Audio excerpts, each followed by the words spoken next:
Hello,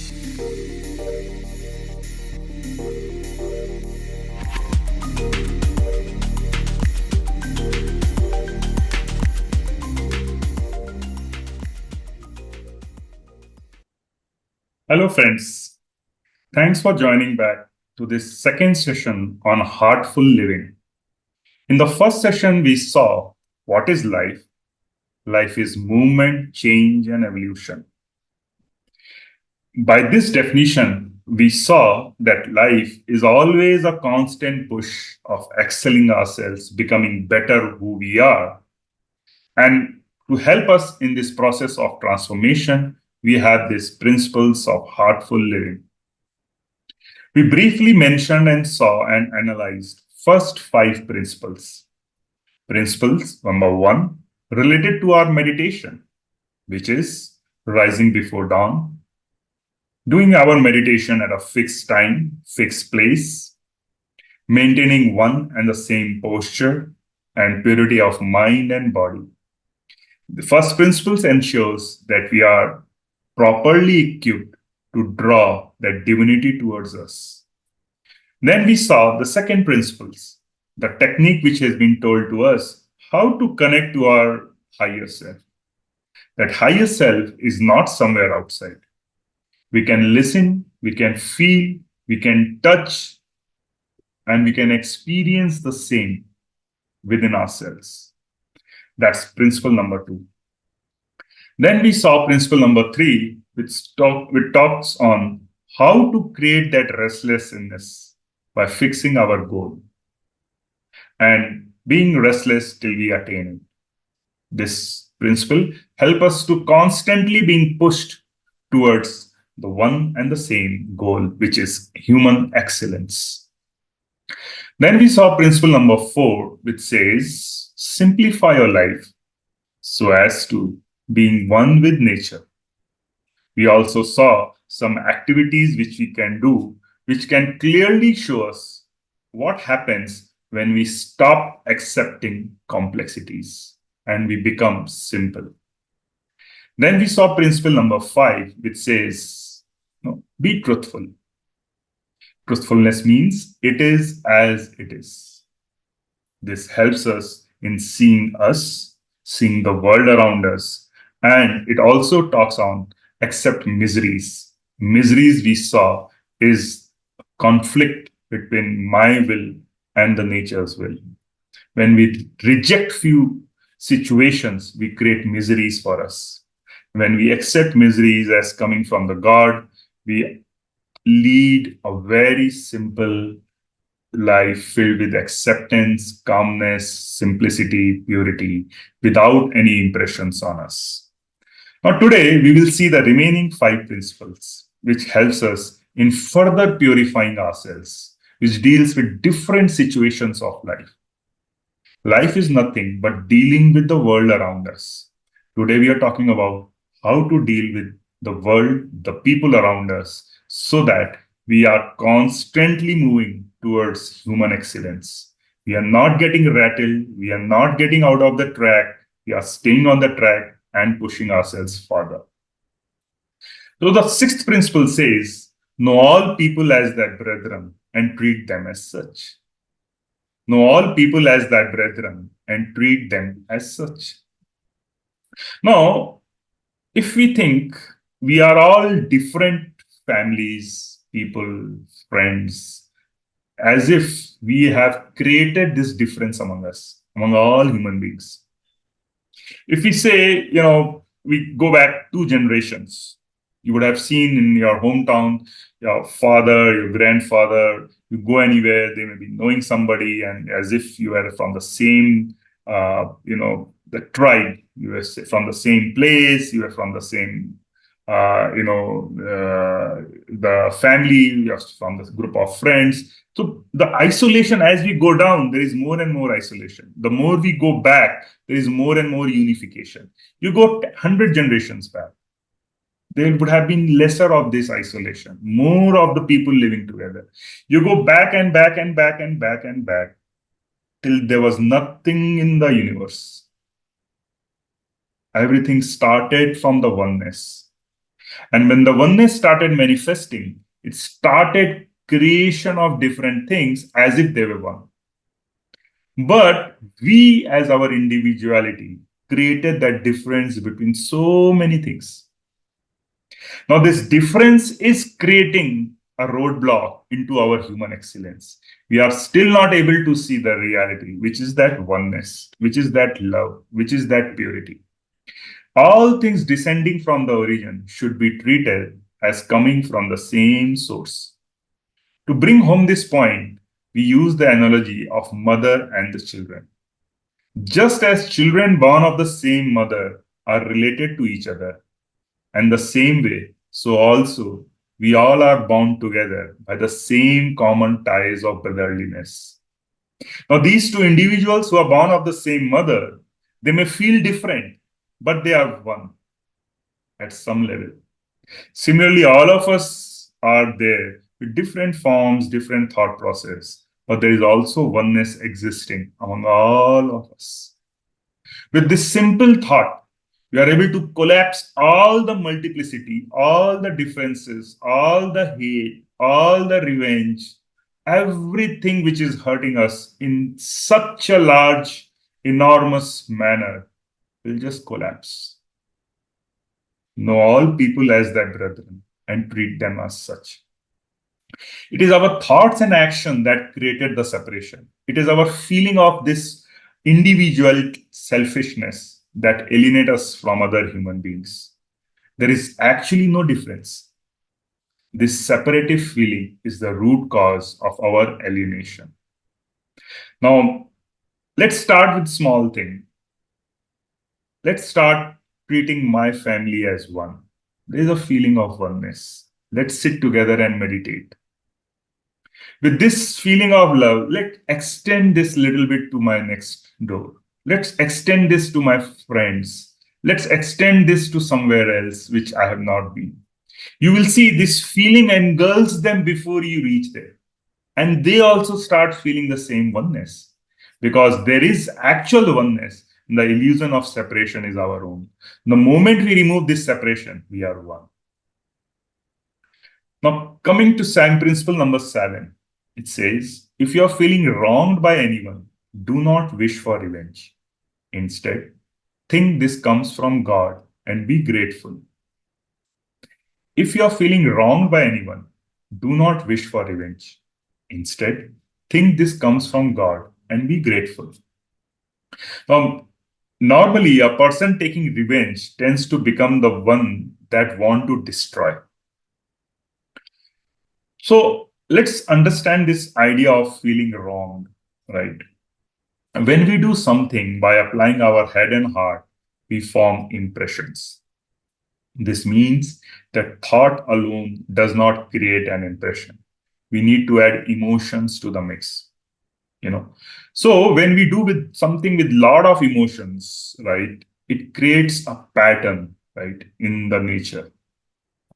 Now this pattern or impression which is created, right, needs to be removed. We need to go through the process in which this impression is removed from us. So when our thoughts get entangled with these emotions, there is a turbulence created. And this turbulence results in an impression being created in our psyche. Now, mostly things around us are nothing but an expression of getting rid of this impression. So when we feel somebody is doing any wrong, actually that person is coming or that situation is coming to remove this impression out of me. So you would have seen if you don't like a particular situation to happen, that situation happens. Because in that living, that experience of that situation, we will get rid of an impression. We'll become better. It is as if that impurity is removed from us. We'll be feeling lighter, as if a drag from us is being removed. So if we go through that situation, it's like a natural operation being done on us. If we go through that operations in a very cheerful acceptance manner, without wishing any revenge for the situation or for the person, but thinking as if that person or the situation has come from the Lord and we are going through that situation in a cheerful acceptance manner, we allow the nature to work on us and get rid of these impressions from us. So getting wrong, feeling wrong by anyone is like a natural operations. It's a process of reduction. It removes something from us. The impurities, the complexities, all these things are removed. And then we feel simple, better, and calm. So it says, if you're feeling wrong by anyone, do not wish for revenge. Instead, things comes from God and be grateful. Now, Principle 8 talks about the food we eat, because that's another energy system. The food is not just food which we are taking for our gross body, but there is a flow of nature in the food which allows our body to heal, to become better, to add to the purity. So it says, be happy to eat in constant divine thought, whatever you get, with due regard to honest and pious earnings. Be happy to eat in constant divine thought, whatever you get, with due regard to honest and pious earnings. So according to the great masters, happiness, joy, and bliss are qualities of the soul, as if they emanate from a state next to the divinity. So when we are happy, we are connected to that higher state within ourselves. Or in that state of happiness, we are able to connect ourselves to the highest level of ourselves in a constant divine thought. Now, with this connection, and we have this connection with the divine thought, we begin the meal so that we continue to hold that subtle connection which we are eating. We activate the current from the source that is woven into this fabric of nature, including every atom of the food we eat. By being in constant divine thought, we activate the current from the source that is woven into the fabric of nature, including every atom of the food we eat. Now just imagine, we are having food. What we are doing by being happy, we are going to the highest level of our state. With a divine thought, we are able to pull it and pour that natural flow of source of that divinity and purity into the food itself. The food becomes now ready to be taken inside my pure state. It doesn't harm our state. It embellishes, it enhances the purity in us. And then it says piousness means to serve from the highest. That means to go down to our deepest level and have an honest and pious earning. So 8 says, Principle 8, be happy to eat in constant divine thought, whatever you get, with due regard to honest and pious earnings.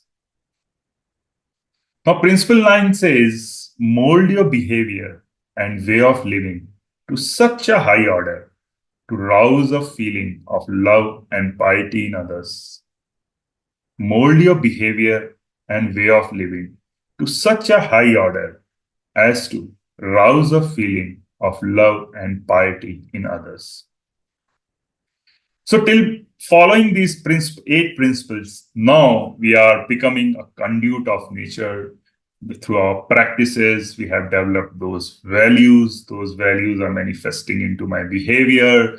My behavior is perfectly synchronized with the nature and the excellence itself. Now, Principle 9 challenges. Now we are ready. How will others feel if you are actually being in that natural state of excellence? It will rouse a feeling of love and piety in others. Now, this vyavahar, we can measure ourselves with the vyavahar. Whenever we are in a condition, in a situation, this vyavahar, when we are able to fulfill our duties, our dealings, our vyavahar, then we automatically create a kind of resonance with others. When we fail in our duties, others will have no respect for us, let alone love and piety. So this principle connects us to be our own self-leader, to fulfill my responsibilities. And when we fulfill our responsibilities, we will see in a natural course, others will feel of have a feeling of love and piety based on our behavior, based on our existence and way of living.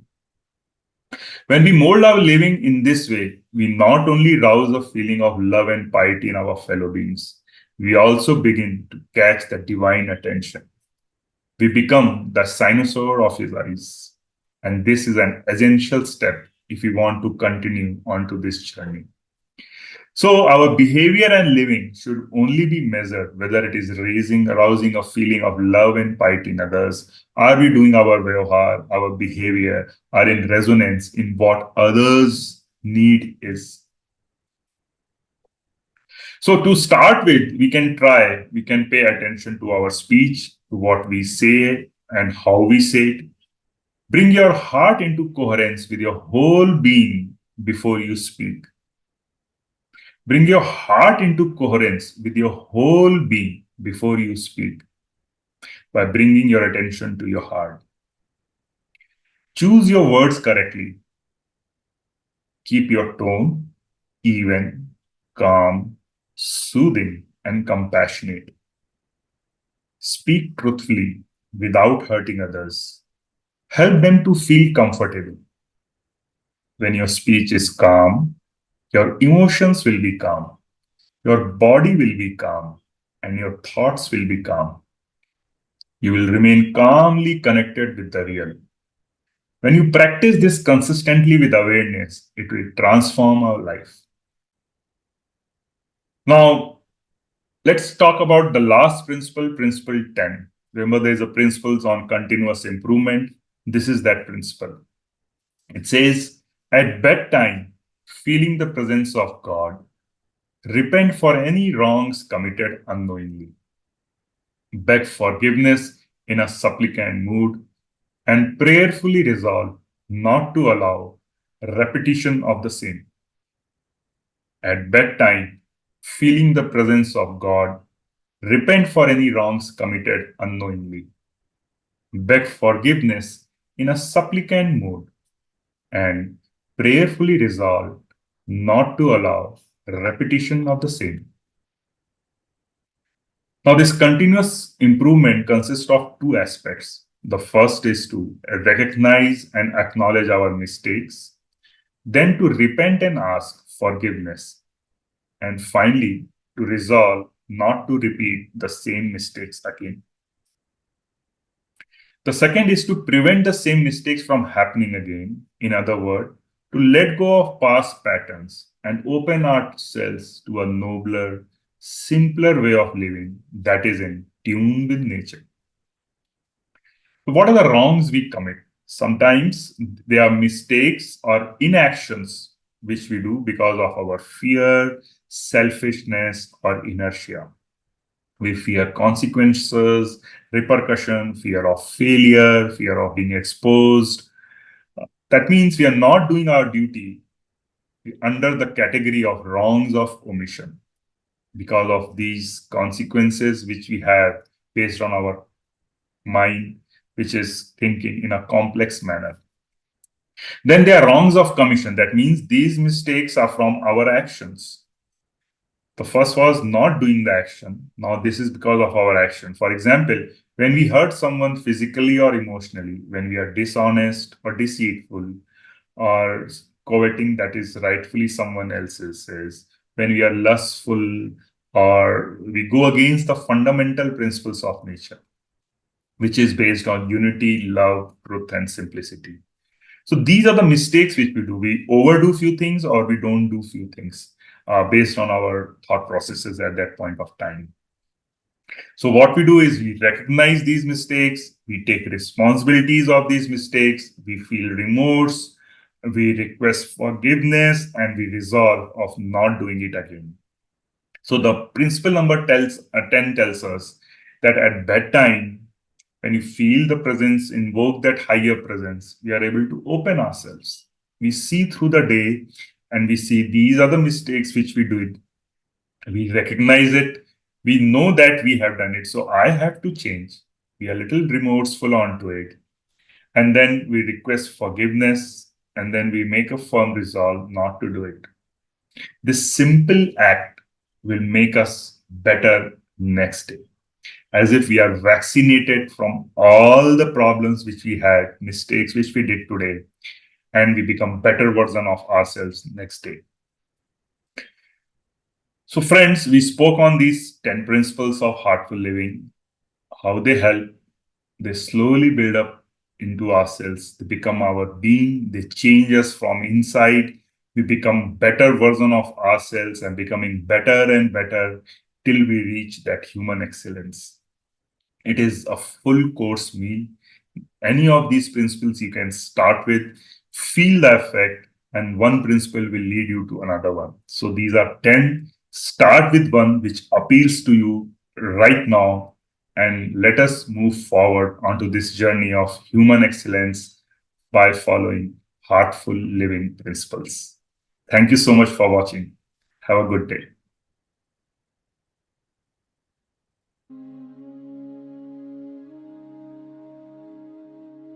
Sit comfortably and close your eyes softly and gently. Feel a healing energy move up from the earth into your toes, feet, and ankles. Feel your toes relax and your feet relax, and allow your ankles to relax.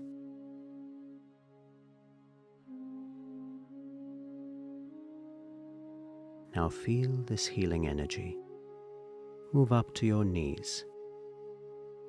As it moves up, it relaxes your calf muscles.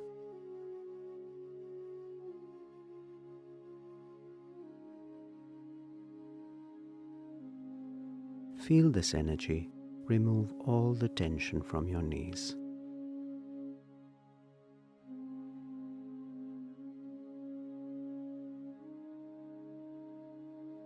Now it is moving further up your legs, into your thighs.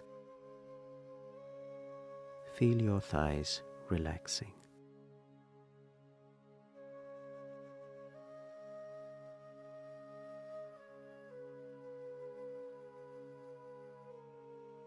Now the energy has moved into your hips and waist. Feel them relax.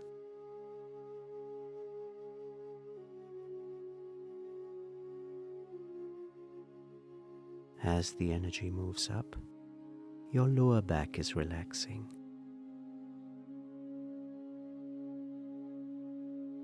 And your stomach.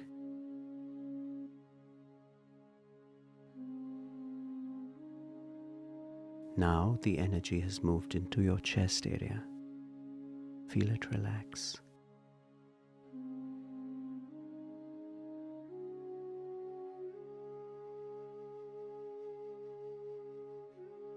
Feel the energy move up your back and into your shoulders.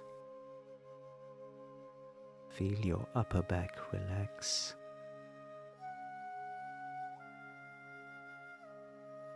And feel your shoulders simply melting away.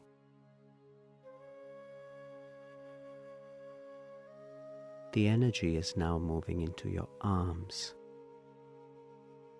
They too are getting relaxed. Feel all the tension from your elbows leaving.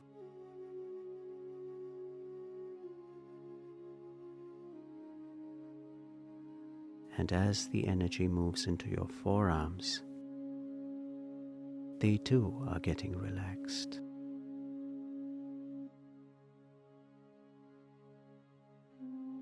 Remove all the tension from your wrists as the energy moves into your hands and right up to your fingertips.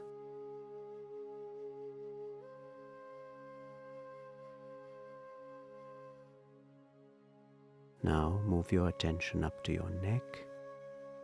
The energy is moving up and relaxing your neck muscles.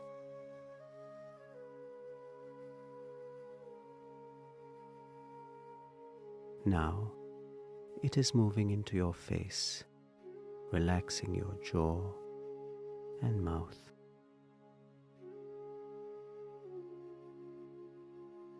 The energy moves into your nose and eyes, relaxing them.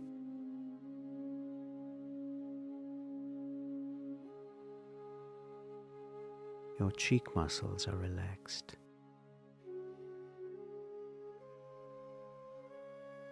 Feel your earlobes relax.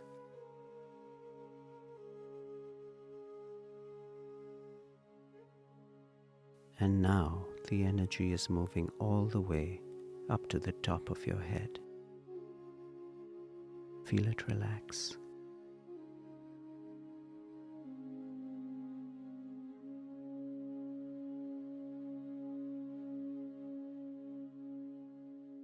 Feel your entire body is relaxed from top to toe.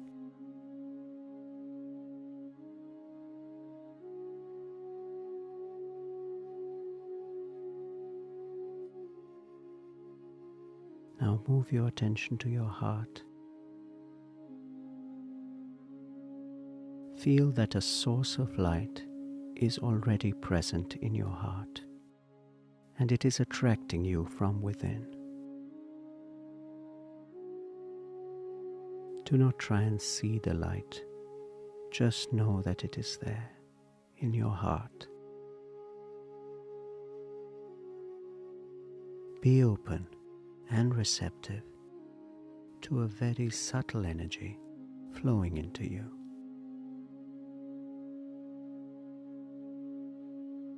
Relax into this feeling.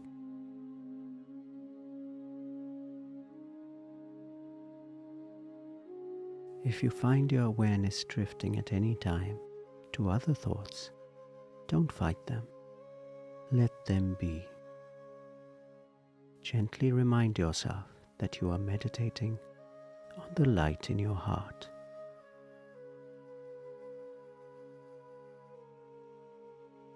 Allow yourself to become more and more absorbed within.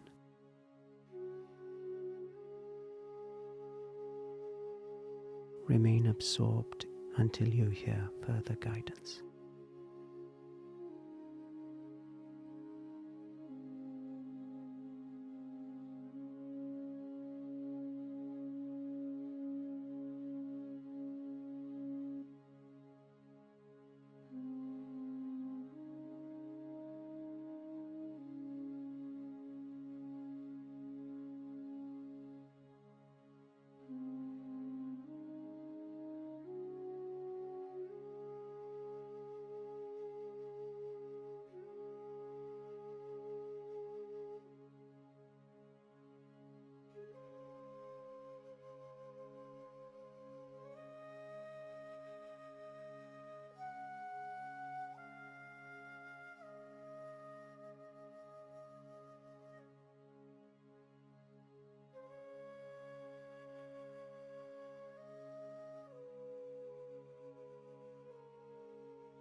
while keeping your eyes closed.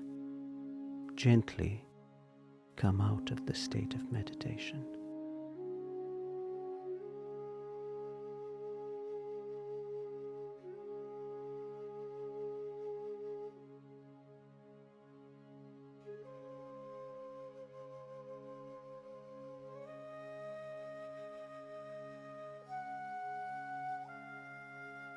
Now gently open your eyes.